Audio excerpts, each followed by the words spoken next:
Tao, petit ami de Lina, se retrouve dans le viseur de beaucoup depuis la disparition de l'adolescente le 23 septembre.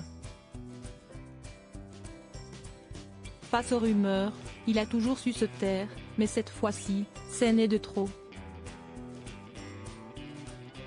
Elle a disparu il y a un mois, le 23 septembre. Si est-il le dernier jour où Lina, jeune adolescente de 15 ans, a donné signe de vie. Ce matin-là, elle tentait alors de rejoindre la gare de Saint-Blaise-la-Roche afin de monter à bord d'un train l'emmenant retrouver son petit ami Tao, à Strasbourg. Elle ne sera jamais montée à bord. Depuis, le mystère est entier concernant sa disparition. Mais très rapidement, certains regards se sont portés sur le petit copain de celle-ci. Peu apprécié de certains proches de Lina, à l'exception de sa mère, le jeune homme de 19 ans, fait l'objet de nombreuses rumeurs. Parfois totalement folles. Dans les colonnes du Nouveau Détective, il n'a pas caché sa colère envers certaines de ces fausses informations qui circulent à son sujet. Comme certains membres de la famille du petit Émile, disparu cet été dans le Haut-Vernay, Tao, petit ami de Lina, est devenu très médiatisé. Et pas pour les meilleures raisons. Certains veulent croire que le jeune homme aurait bien à faire avec la disparition de l'adolescente.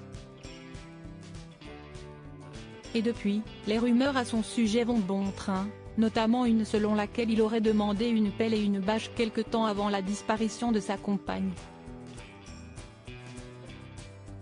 Journaliste au Nouveau Détective, Sixtine Lepère, rapporte que depuis le début de son enquête, elle aurait plus d'une fois entendu parler de lui, avec pas mal d'interrogations sur son éventuelle jalousie. Jusqu'ici, Tao a toujours laissé couler, se murant dans le silence. Il peut compter sur la mère de Lina, qui a plus d'une fois rappelé à faire attention à ne pas faire circuler n'importe quoi au sujet de la disparition de sa fille. Mais dans une des rumeurs a fini par faire sortir Tao de ses gonds. Ainsi, ce lundi 23 octobre, il a pris la parole de manière plutôt inhabituelle jusque-là pour revenir sur cette rumeur infondée à son sujet. Ici, tout le monde a une théorie surtout, on m'a déjà inventé un cancer pour ma part, a-t-il fait savoir à BFM Alsace. Dans les colonnes du Nouveau Détective, il aurait aussi confié recevoir des appels de gens que je ne connais pas, des menaces.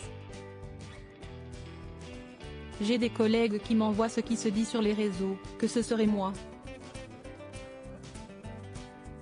Pourquoi je l'aurais enlevée alors qu'elle était en train de venir chez moi ? Aurait-il déclaré. Mais dans cette affaire, jusqu'ici toujours pas résolue, il semblerait que Tao reste le coupable idéal pour beaucoup.